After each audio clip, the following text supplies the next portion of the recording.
We made it. We are here on the sixth episode of Prep Talk Live. Welcome in, everybody. Thanks for joining us. I'm Casey with Cascadia Dispatch.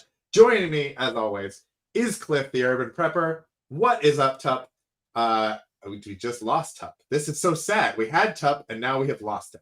I don't know what has happened. Hopefully, he will return shortly and quickly.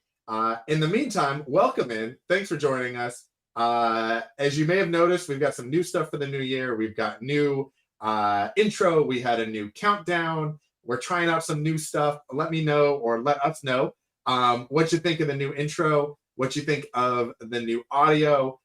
This is also going to be something that if you are a podcast listener, if you enjoy the podcast, we have a lot of different podcast channels that we have now officially submitted our podcast to. So this will now be available not only on YouTube streaming and on Facebook and all of those places, but it will also be available on podcasts, Apple, iTunes podcast, Prime now, I think is Audible does podcasting. It's going to be on Spotify. So we have officially sent off the submissions, and in the next couple of days, we should be seeing all of that, all those happen. So if you are a podcast, he's back. He's back. If you're a podcast listener, go ahead and start searching. You should see that in a minute. Welcome back, Cliff, the urban prepper. What is up, Tup? How are things? What happened there, Hugh? I have to think it. Yeah, good to see you.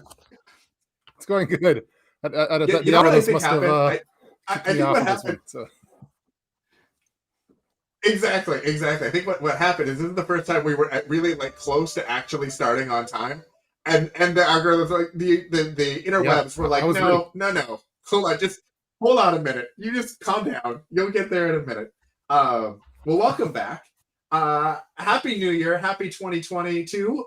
We have 2022 or 2022, depending on where you put the comma and the emphasis on the syllable. How was your New Year's? It was really good. I didn't do much of anything. I did a lot of family time and some dinners and stuff like that. And just for the past couple of weeks, just been laying low for the most part and tried to enjoy the snow while it was here. And then not a whole bunch after that. Working on a few different videos and a few different prepping projects. That's normal stuff. So. Yeah, I saw the Cobra Kai one come out today. You're very topical, Cliff. You're very you very much enjoy, you're very on trend. You're very topical. I love that video. If you haven't, go check out the Urban Prepper's new video.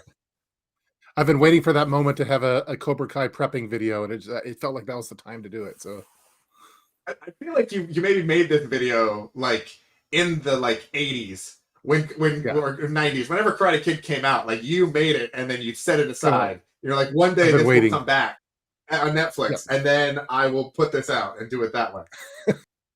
Yeah, that's basically how. Oh, we had a couple of people from. I saw someone from California was talking about snowboarding, or talking about. Oh, I thought it was snowboarding. They said folks are still snowbound to the east. I wonder if they're as snowbound as they are in Virginia. With was it 19 hours on the freeway on I-95 that I saw the other day with everyone who was stuck out there? That's true. Oh, I was hearing about that. I don't know too much about it though. Yeah, they were. We had friends that drove out to Bend, and they were coming over the pass, and they were stuck for, I think it was 2 hours, because there was a bunch of trees that had fallen down. They were waiting for people with chainsaws to be able to help remove the trees, or people with winches to pull the trees off, which I'm sure is a video we should have on apocalypse level snow condition things. Everyone should have a chainsaw and a Jeep with a winch or something like that. Totally. But they were talking about how it was only 2 hours there versus the people in Virginia. I want to say it was between 10 and 19 hours or something ridiculous. People were spending the night in their cars on the freeway. That's crazy. Let's say 6 days. 6 days and counting in towns. Is this, Mackenzie, how many people were, how long people were stuck in their houses and snowbound? Because 6 days snowbound, it sounds awful. The first day is maybe an adventure. This is maybe fun. But when you're heading on to a week, that's just a lot. A little too long. Yeah. Welcome from the Ukraine. Hello. Wow. From the Ukraine. That's again, we're going international. We I like those, go those international on Ukrainian this. preppers. Yeah.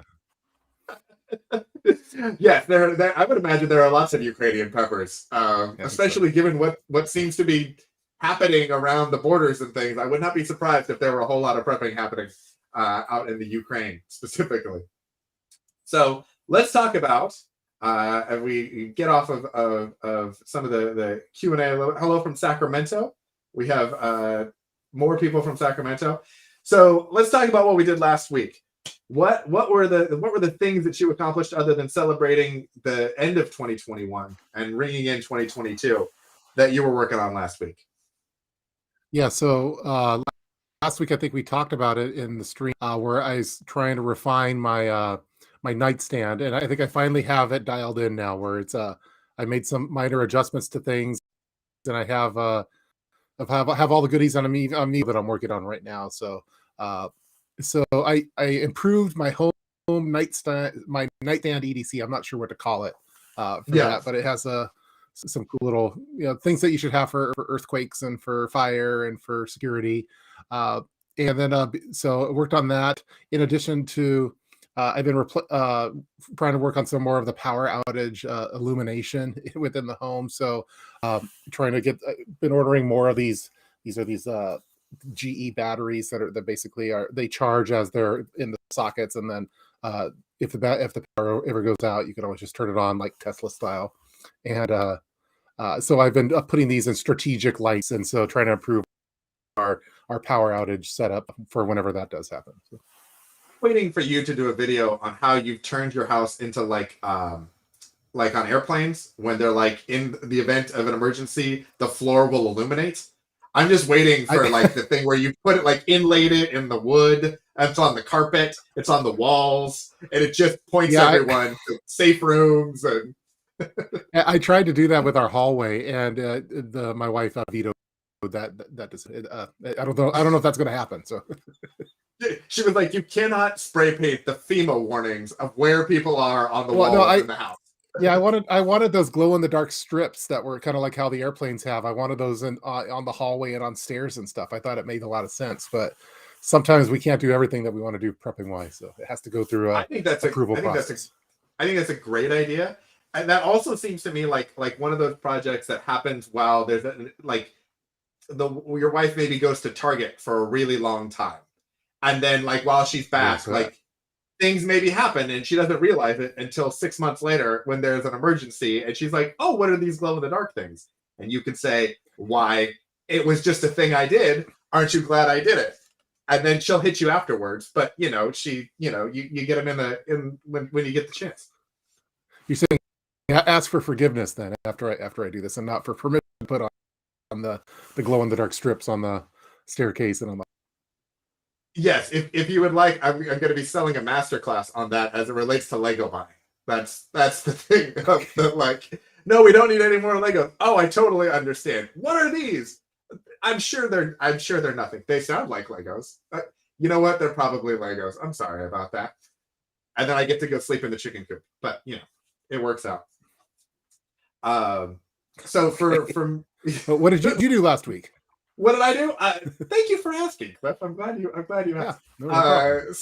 So last week we were kind of getting ready for the kids to go back to school. So I did a bit of a once over on the kids' backpacks and their emergency kits. Went through and just changed out batteries for their headlamps and all of that. Made sure that their little USB chargers were charged.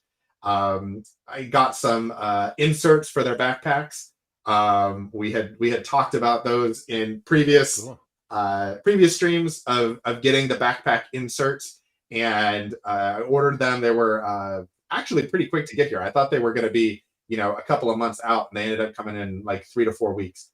So I got those, put those in the backpacks, nice. So ready to go. Explained they were curious about what was going in their backpack, so I was explaining to them what it was, why we have it.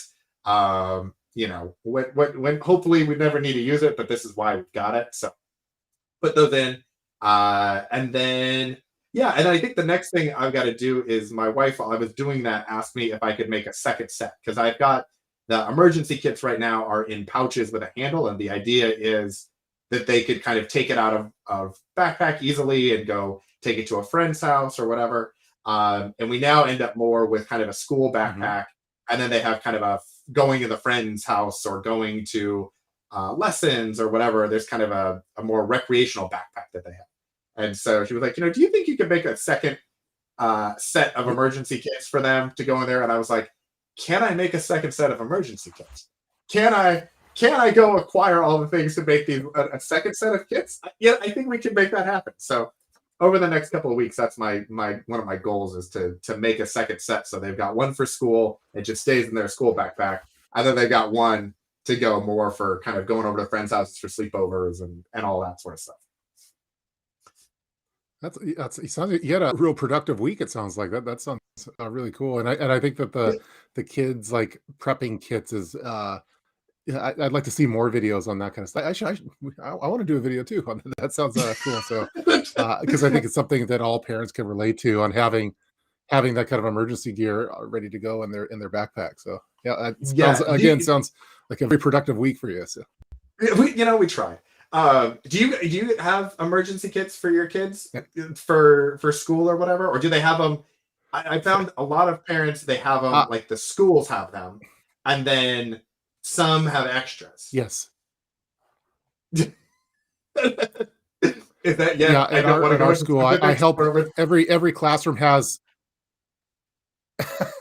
I not for my to bring their lunchbox, let alone like a first aid kit. But my son has an emergency kit that he does for a backpack that's for like a Boy Scout events. But each of the Mhm. classes, I help them put the class emergency kits together where it has different supplies in there. So it's more of like classroom kits.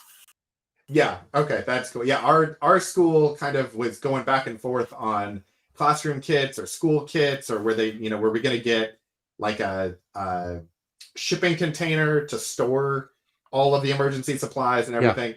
Um, but while they were deciding, I just went ahead and got kits, and I was like, I'm just going to have a kit so that they are familiar with it, so they know what's in it.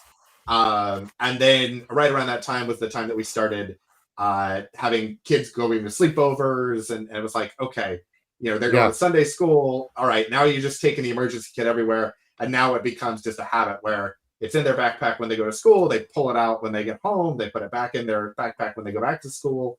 how But I big is think it? so. It's not big. They're pouches. I've probably got one around here. So I'll bring it on. I'm taking notes on this one. Yeah, exactly. Next week on next week's stream, I will bring the kit, but they're Max Edition pouches, and I've tried a couple of different sizes. I want to say the beefy size is the one that I've got now. It's got a little more room in it, um, but it's great because it's got a handle on the top, Yeah, and so it's easy for them to just pull out of a pocket. But it's zipped. It's got some front pockets so you can put stuff in the front of it. It's got zipper pockets inside so you can keep the batteries separate from the headlamp, or you can keep cash in and no one would know what was going on. So there's a lot that you can do with it. And obviously our kids go to a commuter school, so they're 15 or 20 minutes away from our house. So they can't really walk. mhm, It wouldn't be a walking like in an emergency. We would go walk and go pick them up, but it's kind of it wouldn't be an overnight thing. But it's okay. There's a power bar and stuff in there, so you're good for 6 to 8 to 12 hours of hanging out, and then they have a water bottle that they take with them to school, so they have that kind of covered. But it's a headlamp, it's glow stick, it's gloves. Um, there's an extra mask in there, which I put in there for dust and yeah. particulate for an earthquake or whatever. But now it's for everything. There's some band-aids. I don't have any heavy medical stuff in there because I mean they're little, and so I don't want Yeah, to. They have first aid kits at the school, but in case they had a scratch or they wanted to, some of it's about giving them the sense of control that they can yeah. participate, that they can manage it. So yeah, so that's so Sounds anyway. So awesome. next week I'll bring it, and we'll do like a little tour of the kit or something or maybe I'll do a video this week and Yeah, I I'll love put it it. up. Yeah, do a Um, video. yeah, and before we go any further, if Amy Fresh has a very important thing.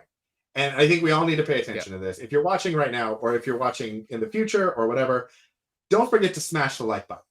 Smash the like button for on Tup's channel, smash the like button on Cascadia Dispatch. Go to the other channel, smash that like button, whatever you want to do. But the more like button smashes we get, the more people will see this. That is kind of the minimum thing that YouTube looks at, especially with a live stream, to push it out to more people. So if you haven't already, and I see right now we have 17 or 20 or something people watching across all of our things, go ahead and hit that like button to make sure that YouTube will do it. And Amy, we appreciate it, and we love you too. We love you too. That's what it is. Also, Amy, Amy's awesome. Yeah. So let's talk about gear. Let's talk about the preps. The preps for me. So I'll go first with this one, and then you go, and then I'll go with you. So one of the things we were doing this week, or over the last couple of weeks, as we've been cleaning out the house and everything, we were finally doing the Goodwill runs, and we switched out all of our towels. And normally I would just save every extra towel that we have, and those would go into the prep category. But we have these really cool towels that we found for camping. They're 4 Monster brand. I want to say that they're kind of a brand that you get on Amazon, and there's probably a bunch of different people that are private labeling it. 4 Monster is the one that I just Googled because it's the easiest. And they're the microfiber towels. Yeah. And these things fold up super small. This package is like a bath sheet size. It's huge. We have them in bath towel size. We have them in hand towel sizes. But these are so wonderful that we don't need to save every towel, because we kind of have these as like our backup towels, for camping and stuff, where you would normally use kind of that trade out the new towels and go with the old ones. So these are kind of those towels. And then we still kept probably half of the towels that we were getting rid of. But in the past, we would have probably kept all of them, and I would have squirreled them away on a shelf, and we would have waited until something, flooded or exploded or something to use them. But they would have taken up a bunch of space. And so as it is now, we got rid of a bunch of towels, we got rid of a bunch of blankets, and we've swapped them out for these microfiber towels, which are fantastic. That sounds awesome. I have some similar ones. I don't think I have that particular brand, but something similar. So it's the joy of buying things on Amazon. You're like, I don't think I have that brand, but I have something similar. And you're like, actually, it's probably exactly the same thing. Yeah, it's like just all private labeled and resold. Yeah.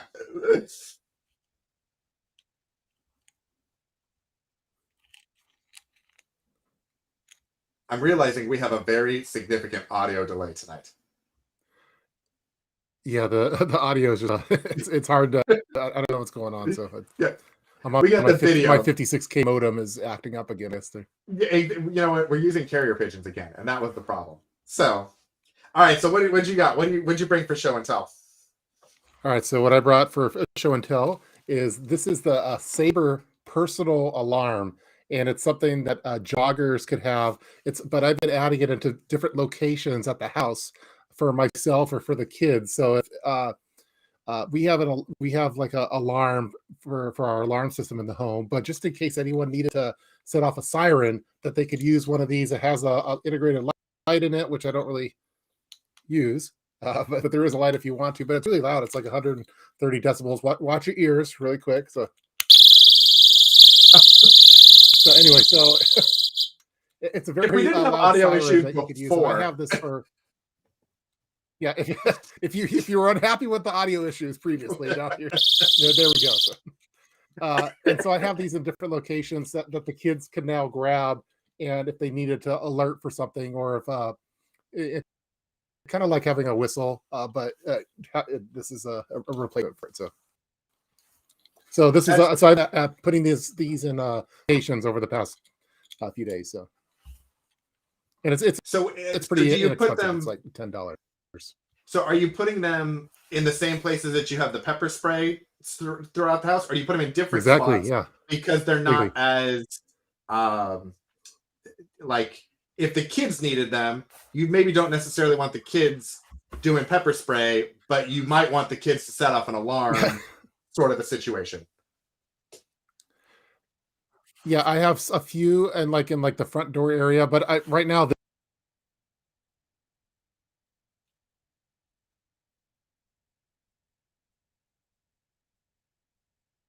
Cliff, I think I lost your audio again.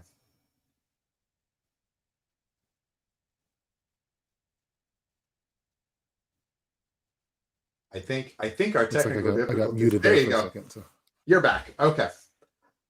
okay, Whatever you were saying looked very important. So let's go back and one of these and days. fill everyone in.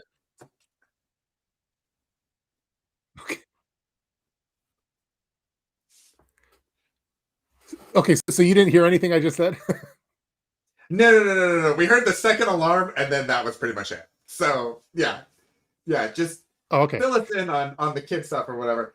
What this is going to be is this is going to be a fantastic podcast edit where I'm actually going to get to go in and we're gonna edit a little of this stuff around a little bit maybe. We should do like a overlay that redo the voices and try to match it up to our what we're saying. Or we should not. We should overlay it and make sure the voices are not like you do my voice and I would do your voice, and then we'll see how that goes. Yeah. I'll get this resolved by if it's on my end, I'll get this resolved by next week. But anyway, I was saying that I have these in locations for like this one is the one on my nightstand. I'm putting them in where the kids are, so if the kids need to alert and have a siren go off, that they could do that by yanking on this. So that's all I was saying previously. So, Oh, that's cool. It's made by Saber, and it's about $10.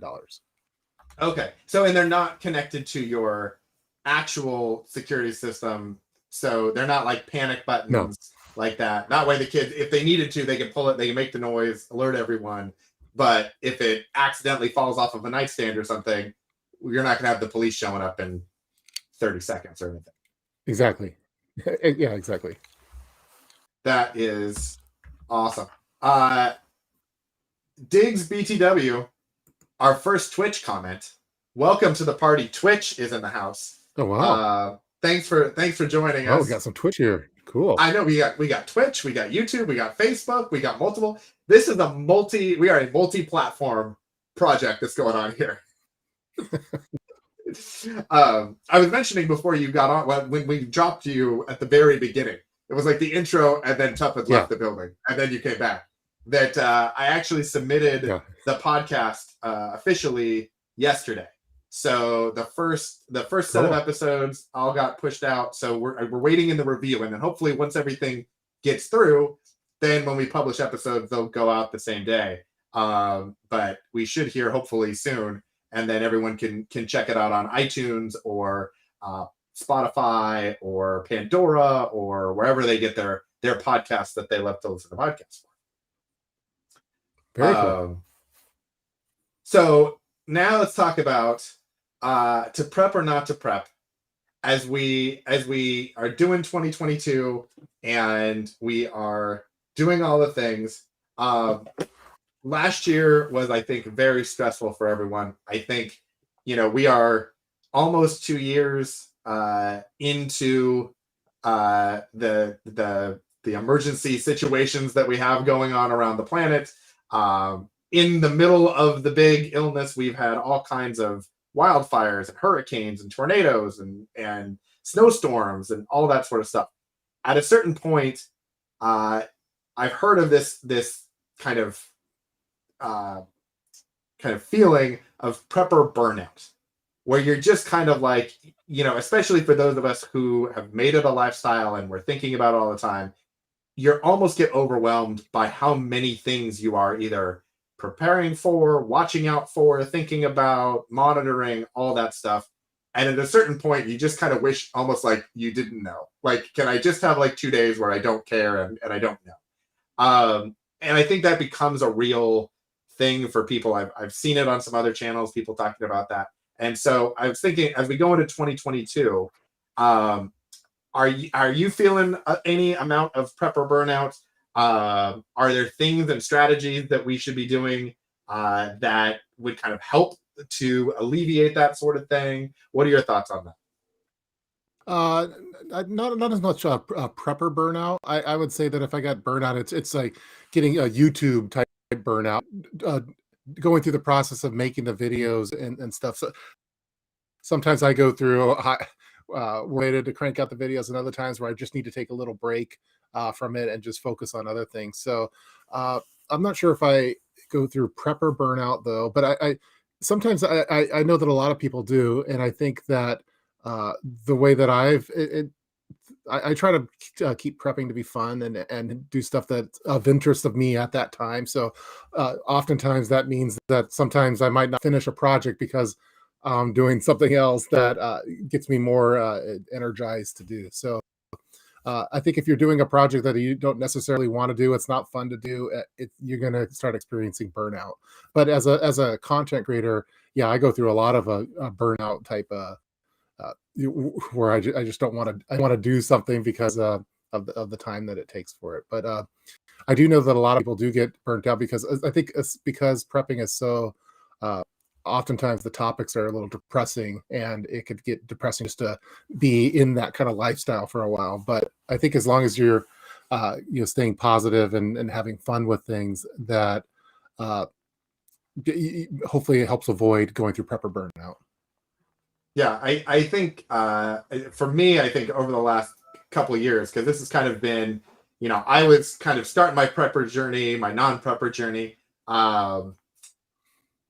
just in general with the earthquake, and it was still kind of it was a goal, but it wasn't a thing that was really happening at that moment. And so it was kind of a thing to think about, and there were different projects. And then I think when we got into pandemic mode, where there are shortages all the time, there's what's the new thing we need to be doing? How do we keep the kids Mhm. safe? How do we keep the family safe?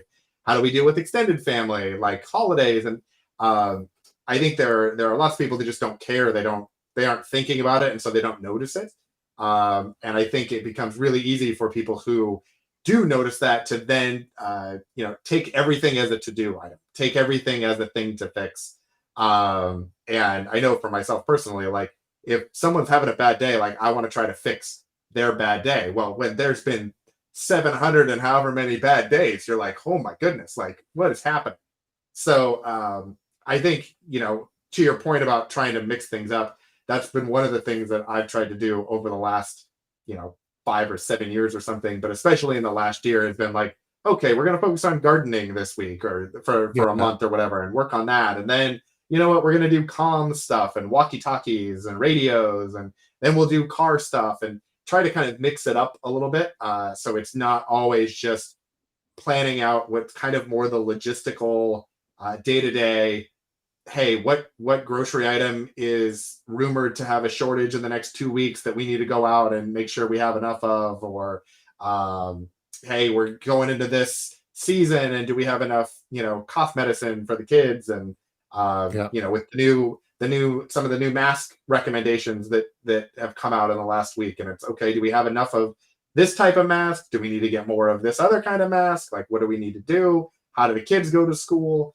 So I think with some of that, there's kind of the emotional, day-to-day logistical thing that can be a bit of a grind, and then you kind of mix it up with some of the other stuff. So Yeah.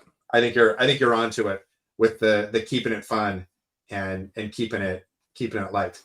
Um, so as we head into the close questions, I did see fine Amy Fresh had a question that I thought would be great to kind of wrap us up with. So Amy's supposed to head back to the office. We know that people are starting Hmm. to go back to the office more and more and more. And so, what kind of updates do you suggest for an adult emergency office kit? I think kind of along the lines of the kids' office kit. Cliff, I know you've made videos in the past on your office kits and your office. I think it was office evacuation kit specifically. Yep. I know we've all had get home bag videos and things like that. So what do you think? You go first. Yeah, so for me, what I've been doing lately, I'm trying to see if I have the kit here. I think it's downstairs actually. I've been going for a smaller setup for my office kits compared to previous years. Previous years, I was using a larger backpack. Now I use a smaller sling bag that has a very slim profile first aid kit and other emergency supplies to it. But yeah, I also I have a video on that one that's called my everyday commuter kit, I think is what that one is. And then what I also do is I have a in at my desk at work, I have a building evacuation kit. It's actually here right now, but been in the office for a while. But that building evacuation kit has supplies that I would need if the building was on lockdown or if there's an earthquake or I had to be in of multiple days. So that's a whole separate kit that's in a. I have it in a travel on suitcase that you would bring with you on an airplane, and it looks pretty natural in the office because a lot of people travel, and so I could just leave that there, all of those supplies in it, and then for just normal everyday purposes, I go with a small Vertex commuter sling bag and try to keep everything fairly small and lightweight. And that's just what I'm doing right now. I've previous years I've gone with more of a heavyweight backpack, but right now I'm just going for quick and compact. Yeah. Do you have a bump, one of those bump caps in your evacuation kit? In the building evac right now, I have a construction hat, so I'm going. Oh, I'm yeah, going is that full the thing prepper on it. So where you did you have the thing where you had it underneath your desk, where there was like you had like a yes, mount or a magnet or something that it was exactly, underneath your desk? exactly. That was a Yes, fantastic video. because I took if there's many an notes from earthquake, that back in the day. if there's an earthquake, you go under your desk, and then if you come out, then you have your hard hat on you, so it's ready to go. So What I enjoy about you so much is the logic in all of this. It's just fantastic. It's just fantastic. oh, cool. So for me, I've actually been working from home for the last 7 or 8 years. And what's funny Wow. to me is my whole kind of prepping journey came out of working from home and then traveling to clients. Whereas before I worked for a very large shoe company that is located in my general area. I have shoes over there that are like that. But so I used to work there and didn't really think about earthquakes or, fire drills or any of that sort of stuff. But as soon as I was not, and I was working from home, then all of a sudden I'm thinking about evacuations, all this sort of stuff. So for me, when I've had to go and work at offices, if I'm working for a client and I'm on site for 3 months or 6 months or something, I have more of a travel setup because, I'm not going to be there the whole time. I don't want to leave a big bag anywhere. So I try to take my laptop bag, and I've done a couple of videos on my laptop, kind of my laptop EDC, of keeping things like some extra food. I keep an extra water bottle in the pouches so that it's more for me of a get home style bag. And then I tend to keep additional supplies in my car, and then I keep my car parked away from overpasses and things. So for example, instead of parking in a parking garage that's covered, that in an earthquake or something might collapse or have damage or something, I'll use an open air parking lot, and then hopefully nothing falls on it and I can get to it, and then I've got additional supplies, boots and that sort of stuff that I wouldn't want to keep in a laptop bag, but also would look weird if I walk into a client and you're dressed up and then you have like a suitcase or a duffel bag with boots and all that kind of stuff would just look a little odd for me in my profession. Yeah. So I try to kind of use those two in tandem, and then usually I'm only 25 or 30 minutes away driving distance from my house, so it would be a 3 or 4 hour walk, but I could kind of get back that way. Cool. But I need to add the helmet somewhere. I don't have a helmet in my car, and I don't have one in my laptop bag, so I need to come up with something there. Maybe bump caps. We'll see. Well, I don't think you need a helmet everywhere, but in certain locations where you can have a helmet, I think it's nice. It's like I'm always worried evacuate a building that some brick's going to land on my head or something, and so that's why I have it. But I think the bump cap works really well for normal everyday purposes. So. It is a fantastic thing, and I think we have hard hats in our garage with a lot of the emergency equipment if we ever had to grab and go we just open up the garage door and everything is ready to go in the cars.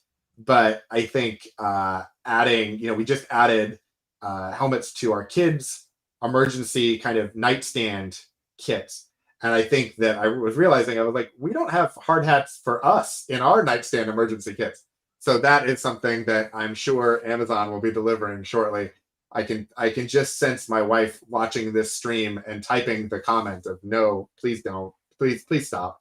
But yeah, I think those will probably be an Amazon list here pretty quickly. So, Nice. well, all right. Well, I think with that, we're a little over for the half hour, but I think we packed a lot in. Our TV sitcom time. Yeah, exactly. I think we made it work out. Thanks everybody for joining us. If you haven't already, go ahead and subscribe to Urban Preppers channel. I would appreciate it if you subscribe to Cascadia Dispatch. That would be very nice of you. Don't forget to hit the like button on everything to get this out. Share, let everybody know. This is a little different format than I think what most prepper channels or non-prepper channels are doing with this kind of podcast sort of feel. So if you know someone who might enjoy it, let them know, share it out. Keep an eye out for the podcast, which will be coming out hopefully here in the next couple of days. We'll have notice, and I'm sure we'll start posting it everywhere. But keep an eye out. And until next time, we'll see you next week. See you later. Thanks a lot. Bye-bye.